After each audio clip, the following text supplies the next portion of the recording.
love is this, oh my soul, my soul? What wondrous love is this, oh my soul? What wondrous love is this that caused the Lord of bliss to bear the dreadful curse for my soul, for my soul, to bear the dreadful curse for my soul.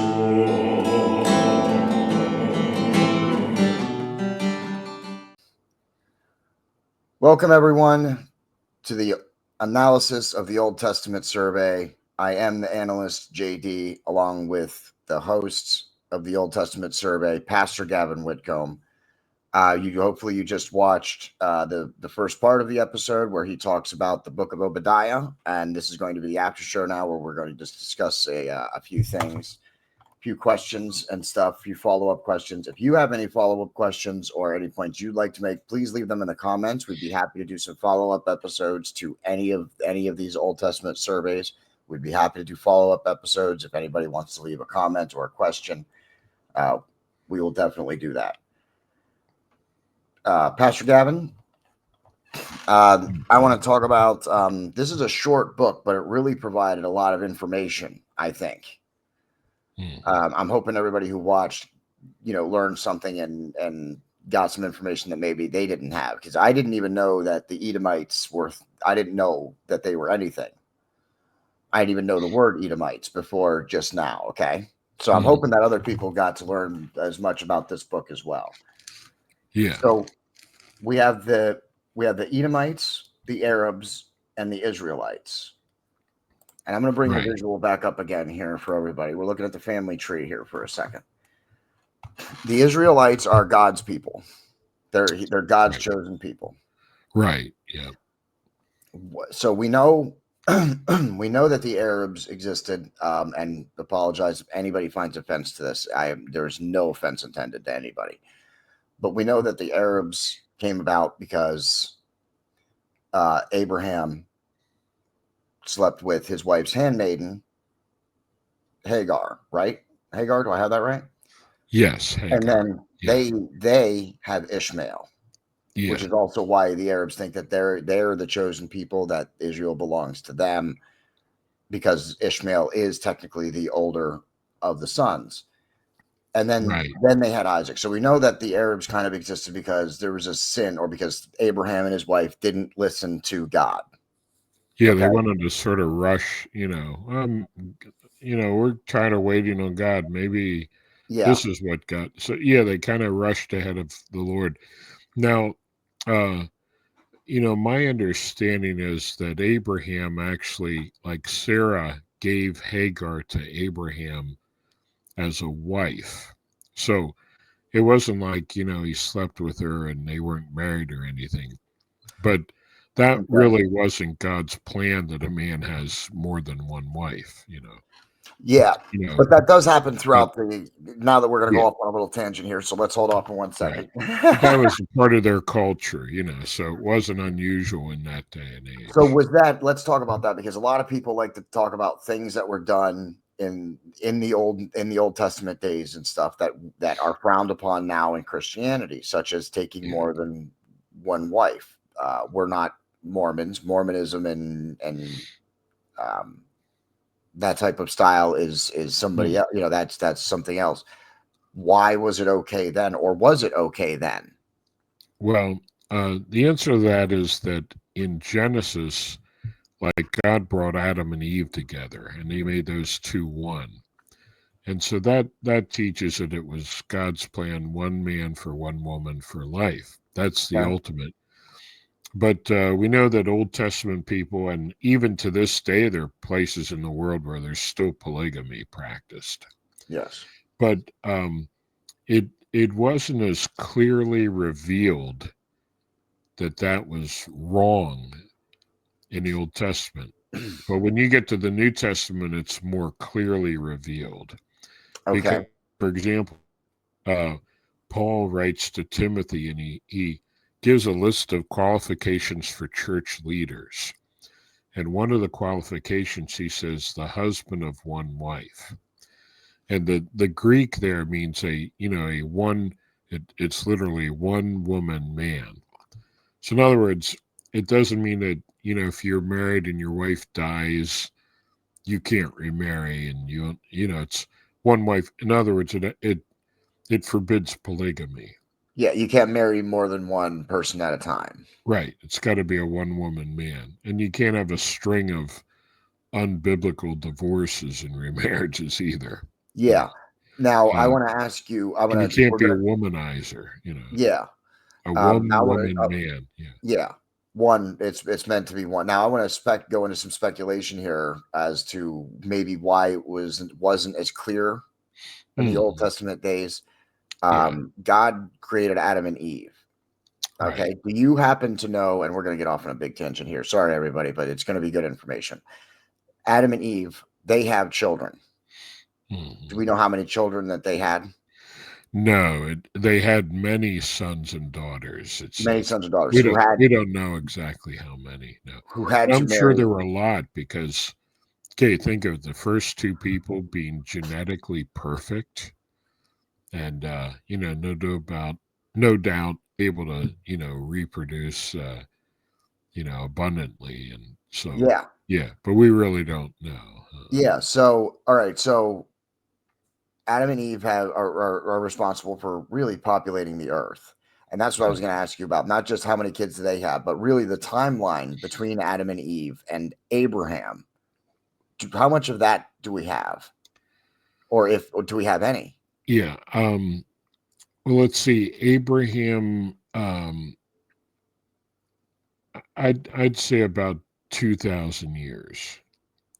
And do we know what happened during those 2,000 years? Like, do we have any kind of record of it, or? Well, we have the record of the pre-flood world, and then after the pre-flood world, you have the flood of Noah, and then in Genesis 11, it gives the history of the early history of the human race after the flood. So the people get together at the Tower of Babel and want to have a one world government and build a tower and everything, and then God divides them up and causes them to speak different languages, so they go to different places instead of staying all together. And then the next chapter, Genesis 12, God speaks to Abraham and reveals himself to Abraham. Okay, so we don't have a full timeline then about what happens after Adam and Eve start having children, and then the population of the world actually kind of existing. Like, we don't really have that block. No, what we do have is like Adam and Eve had a son named Seth, and like Adam and Eve's descendants, like the genealogy is traced through the line of Seth. Okay. But and ultimately is Abraham and Israel and Jesus came from the line of Seth, Yeah. But yeah, it's not clearly detailed because I guess the Lord knew there were other things that were more important that should occupy Scripture. So we really don't know. Well, we as humans certainly like to fascinate on the trivial. Kind of, we're kind of discussing that a little bit right now, but I think it's interesting to talk about a little bit since we don't know. And the reason I brought that up in the first place was because Adam and Eve, they have many, many sons and daughters, enough to populate the world, or at least lead to the beginning of the populating of the world. Yeah. And then when their sons and daughters multiply, like the way that multiplication happens, I've heard someone say, okay, if somebody gave you a choice, you could either take $1 million in one lump sum, or you could take 1 cent, 1 penny, and double it every day for 30 days. Which would end up being more? Well, it'd be the penny that doubles. Because if you start doubling, then you double what doubles and double that what doubles. It's like it starts off and it becomes a curve that goes At some point, it really takes off when you start multiplying like that. So Yeah. you have all those sons and daughters of Adam and Eve, and they multiplying. That really kicks up Yeah, the I imagine it population. doesn't. Yeah, and especially since they're living hundreds of years at that point, Mhm. Right. Yeah. you'd imagine it wouldn't take long. Now, reason I brought that up though is because Adam and Eve have many many children who marry and have many many children. So, Right. but we're talking about Adam's and Eve's sons and daughters, meaning brothers and Mhm. sisters, are Yeah. technically marrying and multiplying. Right. And that wasn't weird at the beginning of the human race, Yes, that's because what who I else? And that was God's plan. Yes. And now that leads me to the overall point that I wanted to get to now that we went all the Yeah. way back and brought it all the way back forward. Could the reason maybe that it was more obscure about how many wives you could have in the Old Testament was because they at the time God still needed men to produce more to continue to populate the earth. Is that a reason maybe why it wasn't as clear? That could be a part of it. And another thing is that sometimes men took more than one wives just to take care of the women. Like if there's a woman who was widowed and she was still fairly young, David did this. Uh, there's a woman named Abigail who was married to a guy that was a real jerk, and finally her husband, the real jerk, I forget it. Nabal was his name. And so it says the Lord smote Nabal, that he died because he was just a really wicked, foolish guy. Yeah. So here she was widowed. And so David married her because she had really good character. Yeah. She was very godly and wise and good and virtuous. But that was a part of it too. I wasn't always a guy just wanted to show off and, hey, look how many wives I have. Sometimes it was to take care of widows.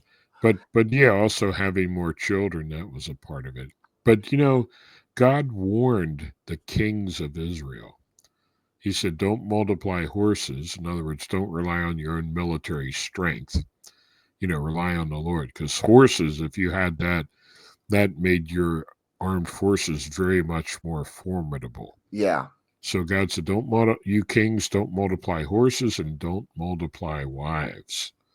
So he did, but it was back in that day it was more tolerated because it wasn't as crystal clear as it is now. Okay. But yet it could have been, you know, uh, Yeah. to help populate the world as well. One thing I did want to mention before we move on from that is that Adam and Eve's genetics were absolutely perfect, and so there were not the same like number of mutated genes in Yeah. the human gene pool early on. So brothers and sisters, of Adam and Eve's sons and daughters could have married one another. And because there weren't the defective genes that we have today, there would be no problema. But Yeah. but today, if a brother and sister would marry, first of all, it'd be really weird. But But but there's also yeah, go ahead. but but there are too many defective genes Yeah. that that uh, accumulate in the entire human race over time. See, we're not evolving; we're actually devolving. Yes. And if the human race had gone for millions of years, everybody would die out because this genetic defective load continues to grow and accumulate. So we are we are devolving. Yeah. We're not evolving. We're getting worse. We're going downhill. But you didn't have that problem early in the human race. But that's the whole, and so you have to wonder. I mean, that was obviously part of God's eventual plan was to have this kind of breakdown You will see in the gene sin pool brought at it some on. point. Yeah, like during creation or in the original creation, that was not God's plan. But Mhm. when Well, sin, Yeah, But when when sin sin. entered into the Yeah. world, God warned Adam and Eve, if you sin, you're going to die. And part of death and the curse that creation is under right now is God was okay. He was no longer going to perfectly sustain everything in exact balance and harmony. He would let things fall apart and deteriorate. So that's what we have. So sin brought it on, but God chose to allow that if sin would enter into the world, and it did. So that's the consequences. He can't fully bless the creation the way he did initially when he created it. Yes. Well, I, for one, cannot believe that you think that we are devolving and that there are genetic mutations within our species. Excuse me. I have to adjust myself in my Yeah, wheelchair real quick here. right. Yeah, So. yeah. You're a clear example of that. Yeah. All right. So let's talk about the last thing. You said about when Israel is attacked, when the Israeli people are attacked, that God doesn't like that, Yeah. and that you can get punished and stuff. So what Yeah. about when the Palestinians attack? Because there are no more Edomites. So what about when the Palestinians are attacked, or the Arabs are attacked? How does God feel about that? Well, uh, God sees like the consequences of sin and war, and he doesn't like war, but war is a product of and a result of the sinful actions and thoughts and motives of mankind. And he's chosen to allow people to act as they choose within certain limitations. Like God, God could, God does, in fact, he does restrain people from being as evil as they could be. He does do that, but he's chosen to allow us to make decisions so we can choose good or evil. And so sometimes the result of that is war. So I don't think God likes, any war. Yeah. Just like he doesn't like the sin and the evil and the wickedness that he sees, but he's chosen to allow it to play out. And so one day he's going to bring an end to it. So no, I don't think God likes it when the Palestinians are killed. But like with what's going on with the war today, Yeah. Israel, they were minding their own business, trying to be good to the Palestinians and dwell in peace and giving them jobs.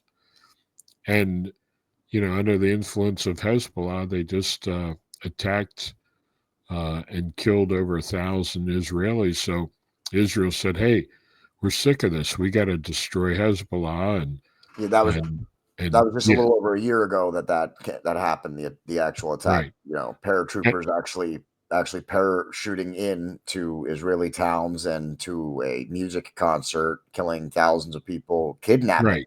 thousands of Cut, people. yep. Cutting heads off of babies, Yeah. So. all kinds of sick stuff. And that's So, not what I was asking Pastor Gavin about. That it certainly wasn't about the people who engage in war. I was just yeah. asking, like in a general sense, and it wasn't just about Arabs Oh, yeah. either. Well, It's about like God doesn't like when Israelis are attacked. How does he feel? yeah. Does he feel the same kind of way when other people are Well, let attacked? me Not give the background to that. okay. Okay, uh, God told Abraham, "I'm going to make of you the father of many nations. I'm going to make your name great." It's like all these, the Arabs and the Edomites and the Israelites, they all came from Abraham. He's the Yeah. father of many nations. And he said, I will, you're going to be, I'm going to bless you. I'm going to make you a blessing, and I'm going to make your name great. And God said to Abraham, blessed is he that blesseth thee, and cursed is he who curseth thee. And so then that covenant that God made with Abraham, hey, if you bless Abraham, I'll bless you. If you curse Abraham, I'll curse you. That covenant and the blessing of it was handed down from Abraham to Isaac. Like the Lord said, in Isaac shall thy seed be called. And what that means is, okay, remember I said I'm going to bless you, and through your seed, I'm going to bless all the families of the earth. That promise is going to Isaac, not to Ishmael. See, Isaac was the son of promise. Yeah. Like Abraham and Sarah were too old to have children, but God caused it to happen miraculously. Okay, so then Isaac had two sons, Jacob and Esau. Yeah. And Jacob was the one who received the blessing and the promise. So Jacob's name was changed to Israel. So So now how do we know it's true? Just because God said that to Abraham and then that was true of Isaac, how do we know it applies to the whole nation of Israel as a whole? Here's how we know. When the children of Israel, the nation of Israel, left Egypt and they were on their way to the land of Canaan, there is a king named Balak, and he was a Moabite king, and he hired a false prophet named Balaam to curse the people of Israel. And Balaam didn't want to do it, and finally he agreed to. When he went to curse the people of Israel, it says the Spirit of God took over his mouth, and instead he blessed the people of Israel. And he began to, God came upon him. So what he was saying was actually like a message from God. And when Balaam, under the Spirit of God, was talking to the Jewish people and blessing them, he said, "Oh, Jacob, your tents are beautiful," and all that. And he said, "Blessed is he that blesseth thee, and cursed is he that curseth thee."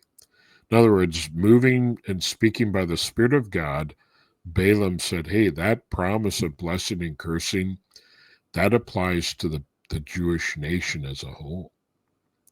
So what I'm saying is that God chose the Jewish people as his special people through whom he would reveal himself to them, and through them he would reveal himself to the world.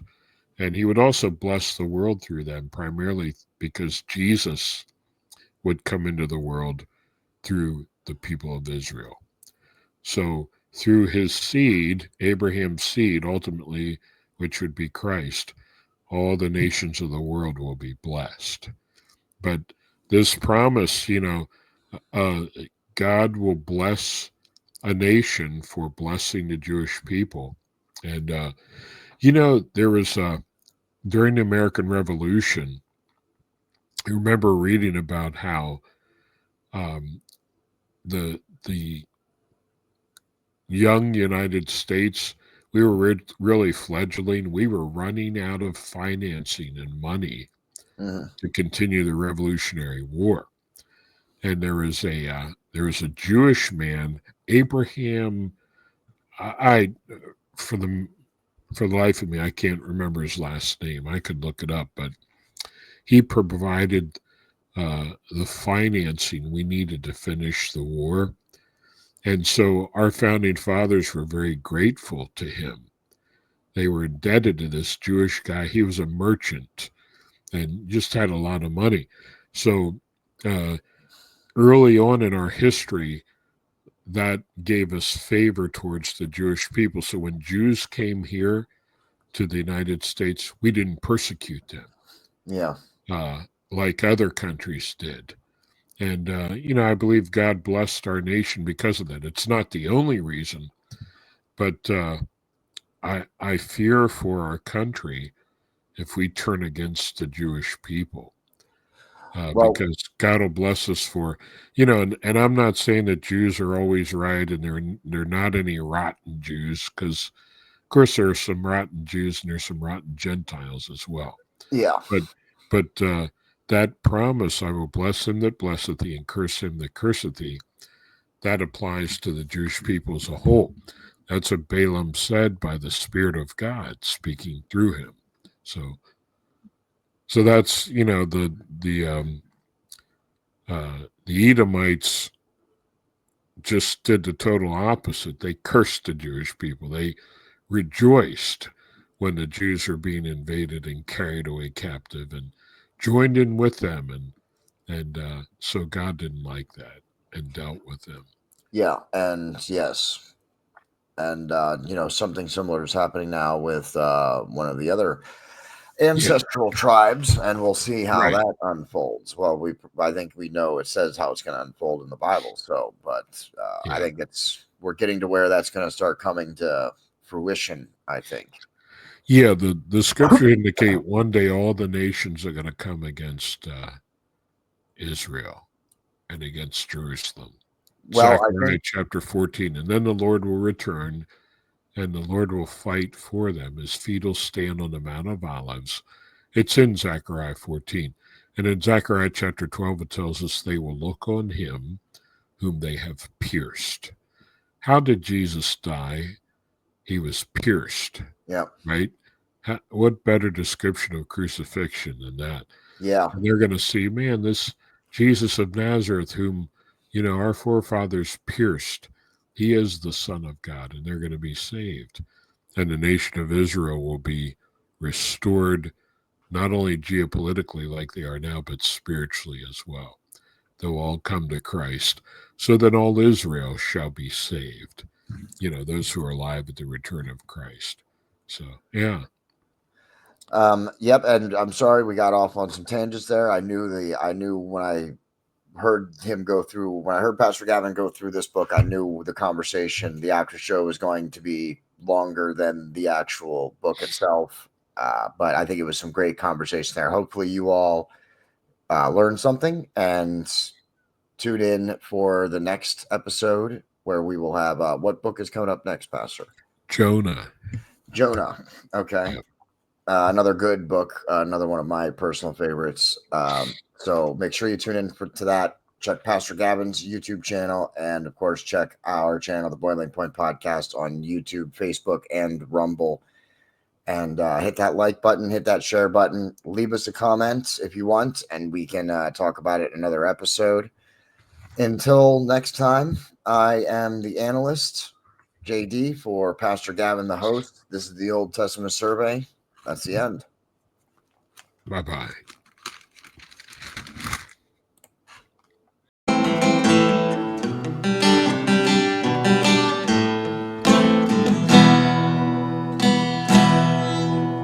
What wondrous love is this, oh my soul, oh my soul?